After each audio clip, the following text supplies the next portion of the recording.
My name is Gavin Evans, and this is my review of Mission Impossible Rogue Nation.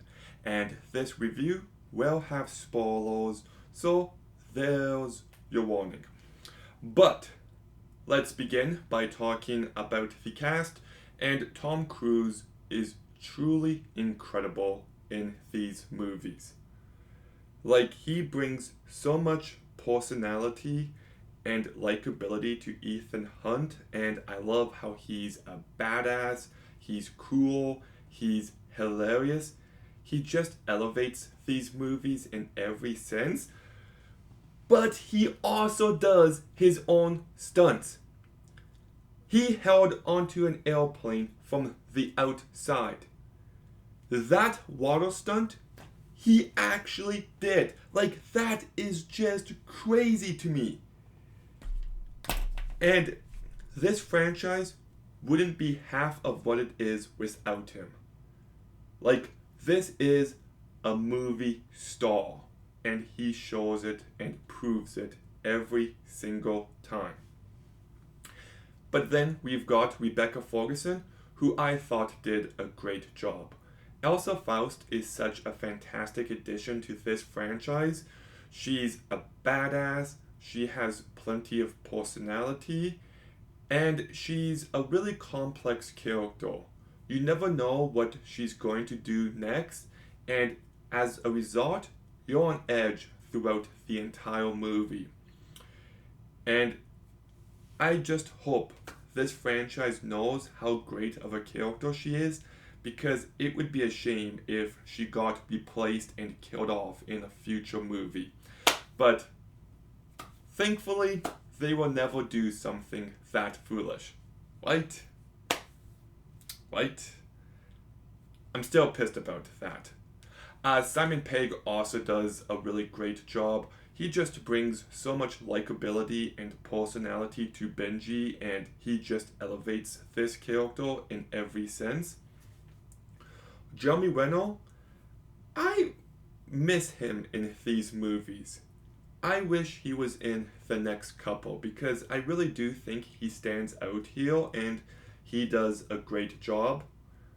Alex Baldwin fits right in with this franchise. He does a really good job. Ving Rhames is always great. He never disappoints, and this movie is no exception. Sean Harris. Okay, maybe it's just me, but does this guy remind anyone of Simon Pegg? Like, to me, they look kinda alike. But anyways, he does a fine job here. It's not a bad performance. I just don't think this villain is as good as the movie thinks he is. Simon McBurney is barely in this movie, but I thought he did a really good job. And Tom Hollander, who played Beckett in the Pirates of the Caribbean movies, he does a, I'll say, great job. He's barely in it. He's in one scene. But in that one scene, he's really funny. So the entire cast really does stand out. And this time, as the director, we've got Christopher McCauley. And I thought he did a good job. This movie is very well put together, it's well shot. I like the music by Joe Kramer. And just like Brad Bird, he strikes that perfect balance of being action packed and being funny. Like, there are plenty of times here where I did laugh out loud. And this movie is so tense and thrilling, and there's so many great moments here. Like, that airplane scene at the very start is just terrific. But I do wish it was longer. Like, Ethan holds on to the package as it flies out of the airplane, and I would have liked to see that. The Opera House is actually low key one of the best set pieces of this franchise. Like, it's so well written and directed, and it just keeps you on edge the entire time. The scene where Ethan has to go into the underwater vault as Benji is trying to get through security, just pitch perfect. Like, I'm holding my breath in suspense this entire time, and it is just so bloody good. And then we get a car chase, which is actually really funny and really exciting. And then we get a motorcycle chase, which is such a thrilling moment. So we go from the impossible mission to a car chase to a motorcycle chase. Like, there's a good 25 minutes of this movie that is just non-stop. But, okay, I do love this movie from beginning to end, but every scene I mentioned is within the first 60-65% of this movie. And the last chunk is still great. Everything with needing the Prime Minister to unlock the box and Benji getting kidnapped, all of that is really strong, but I do feel like the movie peaks a bit too early. I would have liked another cool action scene for the finale.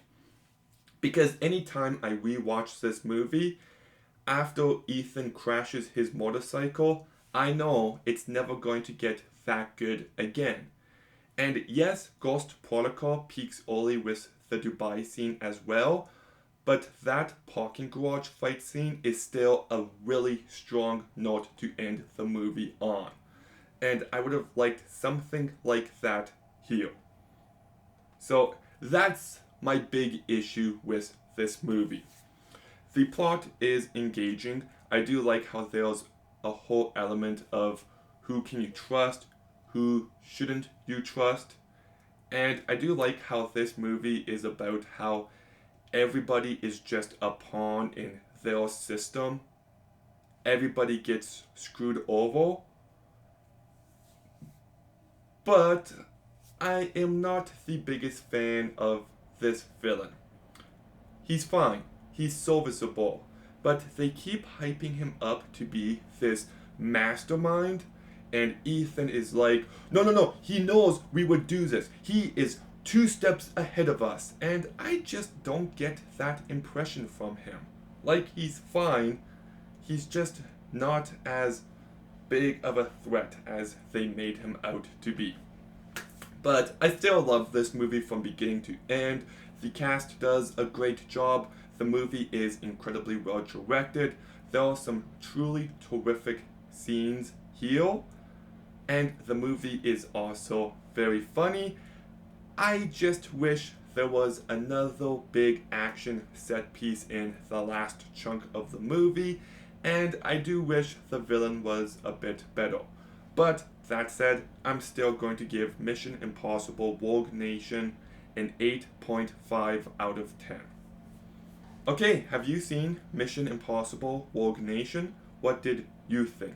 Let me know in the comments down below. Make sure you like, comment, subscribe. Stay tuned for more videos soon. And Gavin out.